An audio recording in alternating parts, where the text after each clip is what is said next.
everyone! Today I will be making a sangria. And for those of you who don't know what a sangria is basically just an alcoholic beverage containing sweet Spanish wine, fruits like oranges, apples, mangoes, pineapples, grapefruit, etc. Sugar, spices and herbs like mint, cinnamon, black pepper, and finally a liqueur like brandy or sherry. And today I have brandy. I think what I love most about the sangria is that you can make it in so many ways. It allows you to be creative and sort of make your own version of it by picking out the spices, herbs, and fruits that you would like to use. So first I will be making the typical today sangria. So one that tastes similar to a restaurant or a bar, either in Spain or just here in America. And next I will be making like an older sangria, like one they had 2,000 years ago. So something similar to what they used to drink. For instance, this older sangria will be mostly watered down because that's normally how they drank it, solely to kill the bacteria in their water. They would just add some alcohol to it. Next, this older sangria won't have sugar or oranges because Europe didn't have oranges until the 1400s, and sugar was used more in trade and therefore was harder to get and it was more expensive. So instead of the sugar, I will be using honey for the older sangria. And obviously they didn't have soda water or liqueur back then, so it's going to be pretty simple. It's going to be water, mostly water, wine, herbs and spices, and honey, and that's about it. So once I make the two sangrias, I'm going to leave them in the fridge for a few hours, and my friend should be coming over around then, who, FYI, is 24 and of age to drink. So he's going to try both sangrias and compare them. Now, obviously, I assume he's going to like the more up-to-date sangria than the watered-down older one, but who knows, maybe he's not a wine or alcohol person and he'll prefer the watered-down one, but I think it'll be pretty funny to see what he says. So now I'm going to begin making the sangrias, and I'm going to start with the newer one. So I'm going to be using as my fruit some grapefruit, oranges.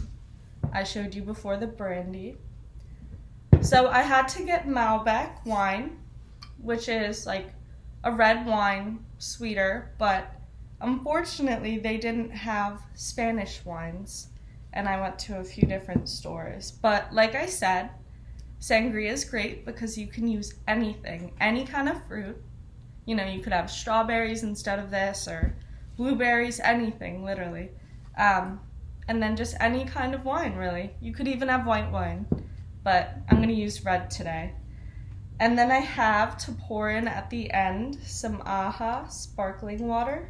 It is lime and watermelon, because I thought that would taste really good. And then lastly, I'm going to make a simple syrup.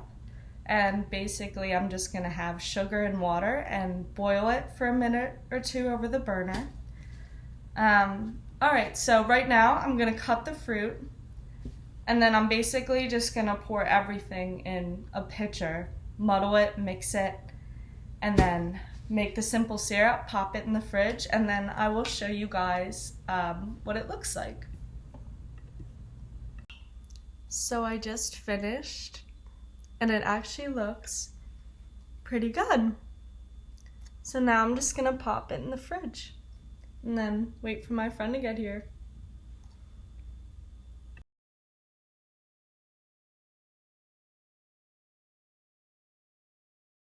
Hey guys, so my friend will be here in about 10 minutes, but first I just wanted to talk about the history of the sangria, because I feel like I only talked about the ingredients and the history of those and what it used to be.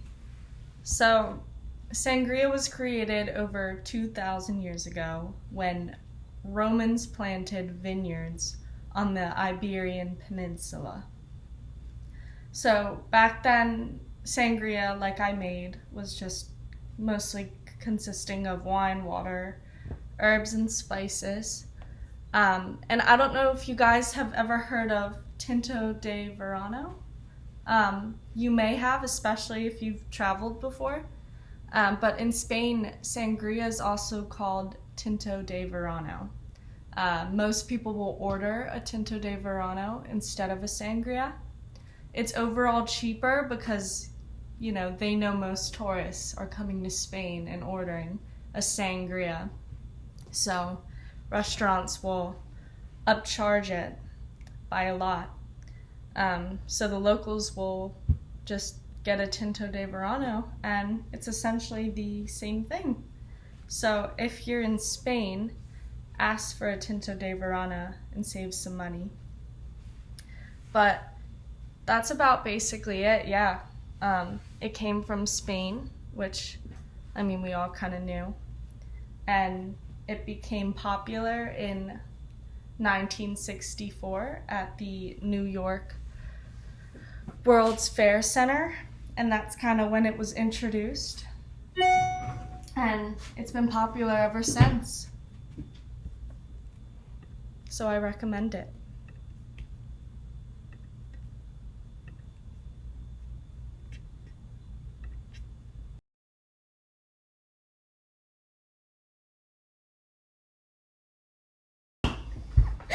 Okay, wait.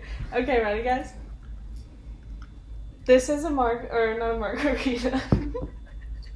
A sangria from 2,000 years ago. And then this is the traditional one. As you can see, it looks much more pleasing. Alright, you're gonna try them both and say which one you like best.